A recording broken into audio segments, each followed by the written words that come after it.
Un peu avant 7 h, soit avant le décrochage à la rédaction centrale pour le 7 h. Et à 8 h, vous retrouvez Franck Evina pour le 8 h. Voilà brosser la vitrine alléchante de Cameroun Daylight ce matin. J'accueille tout de suite Gaëlle Bonozo pour tabloïd de la revue de presse. Gaëlle, bonjour. Bonjour Gladys, bonjour à tous. Aux couleurs de la CRTV ce matin. Ah oui, il faut bien vanter sa chaîne. Tu devrais faire comme vous, on est ces quatre. Qu'est-ce qu'il y a dans la presse ce matin? Eh bien, dans la presse, vous l'avez dit, c'est bien sûr la visite de plusieurs membres du gouvernement et élites aux rescapés de l'accident de la circulation survenu à Santhiou, précisément dans la région de l'Ouest. On parle également dans les journaux ce jour du pagne du 8 mars qui est désormais disponible. C'est tout de suite dans votre revue de presse.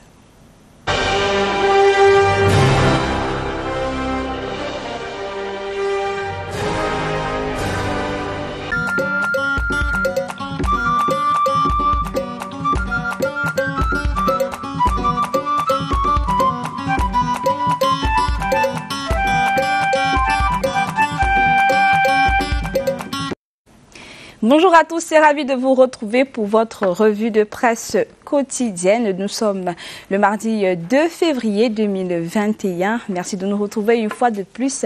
Et en ouverture de votre revue de presse, nous parlons sécurité routière à la une du journal Le Quotidien qui titre « Le serment de Bafoussam ».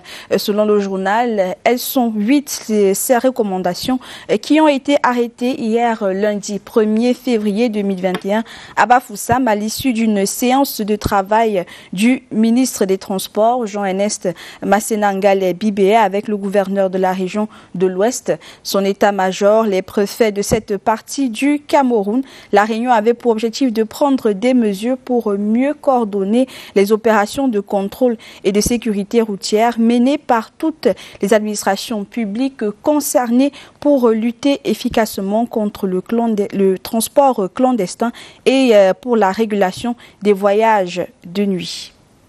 Le journal La Météo s'intéresse également à cet accident de la circulation survenu à Santhiou dans la région de l'Ouest et titre « Accident de Tchan à Tangandi matérialise le lieu du drame ». Le ministre de l'administration territoriale a implanté hier un plateau de signalisation, un panneau de signalisation qui indique également le nombre de morts enregistrés au niveau de la falaise le 27 janvier dernier.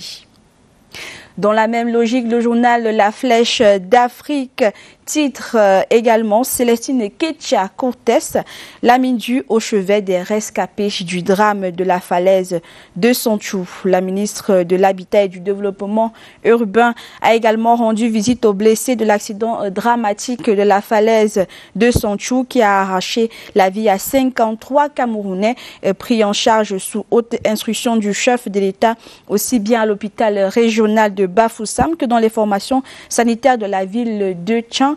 Cette sollicitude des autorités apporte un soulagement considérable pour les familles.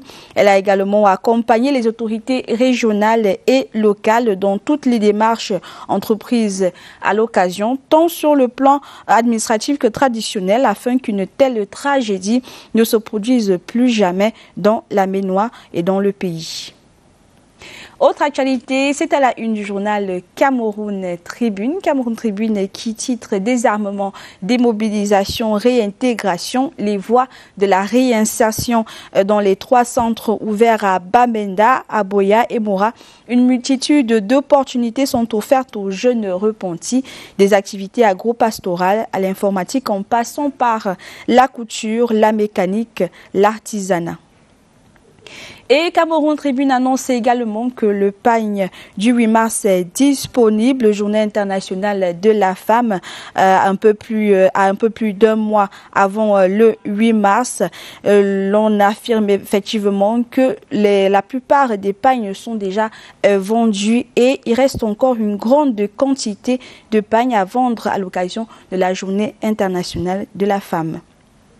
Parlons économie à présent. Nous sommes à la une du journal Vision économique. L'hebdomadaire s'intéresse toujours à la Chambre de commerce.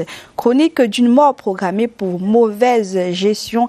Le journal retrace ainsi tous les défis auxquels fait face la Chambre de commerce et les voies de sortie pour un meilleur développement de cette institution. Autre actualité à la une du journal Vision économique, promote le salon de l'entreprise, de la petite et moyenne entreprise et du partenariat reporté à février 2022 en raison du Covid-19. Selon le journal, la Fondation Interprogress, mandataire du gouvernement camerounais pour l'organisation du salon de l'entreprise, de la PME et du partenariat, promote, annonce donc le report à février 2022 de la 8e édition de cet événement économique initialement prévu du 24 avril au 2 mai 2021. Dernière une, nous sommes toujours en économie, cette fois-ci avec le journal L'économie, le quotidien, perspective économique 2021 en une, vers une augmentation des prêts improductifs pour les banques. Selon le journal L'économie, le quotidien, d'après un rapport de la Banque mondiale, plusieurs entreprises ont de la peine à assurer le service de leurs dettes suite à la chute de leurs recettes à cause de la pandémie du Covid-19. Autre actualité également à la une du journal L'économie, le quotidien. L'on s'intéresse à la transformation du cacao. Le journal titre Coco Valley à la conquête du Cameroun. Serge Ngassa, le promoteur de cette marque, a présenté son projet au ministre du Commerce et autres acteurs de la filière. C'était hier avec pour ambition de démarrer les activités dès le mois de juin 2021. Voilà qui vient mettre un terme à cette revue de presse. Merci d'avoir été des nôtres et de vous procurer vos journaux à vos kiosques au prix de 400 francs CFA.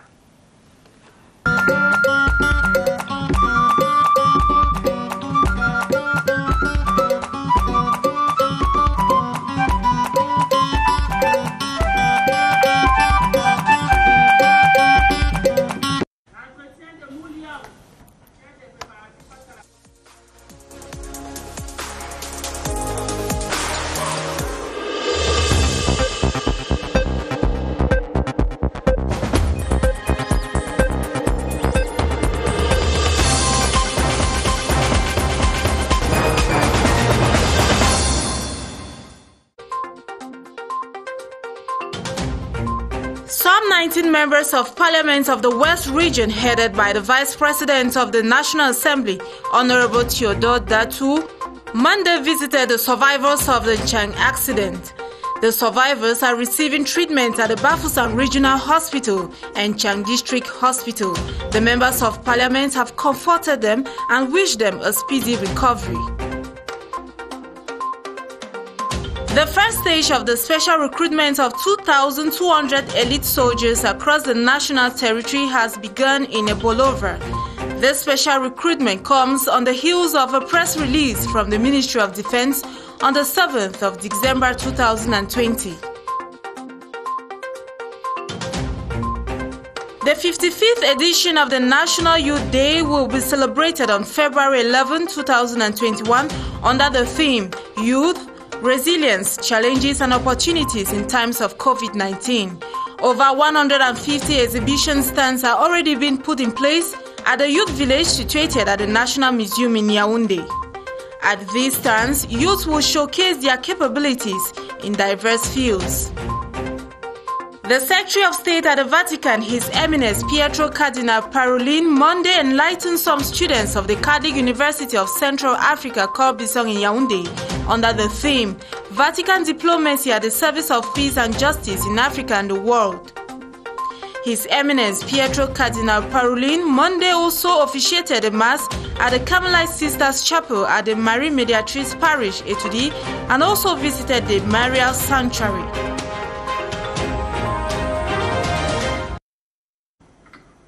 Et dans le vent de la onzaine de la jeunesse, plusieurs activités sont prévues aujourd'hui.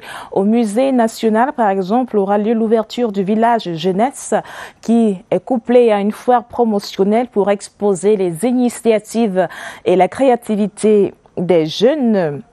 Sur place, il y aura également des opérations don de son, village propre et vigilance sécurité. Une conférence débat est également prévue dans le chronogramme des activités sur le thème de l'éducation civique.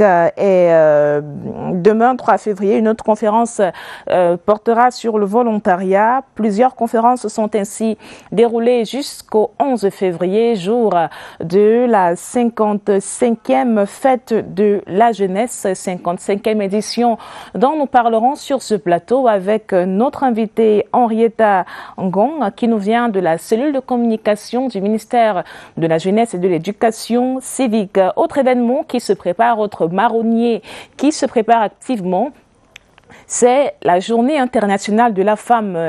Gaël Bono l'a souligné dans sa revue de presse, l'annonce de la disponibilité des pagnes et donc les pagnes sont donc disponibles pour marquer cette 36e journée internationale de la femme. Daoud Mouliom s'est entretenu avec Anne Chantal Anjou.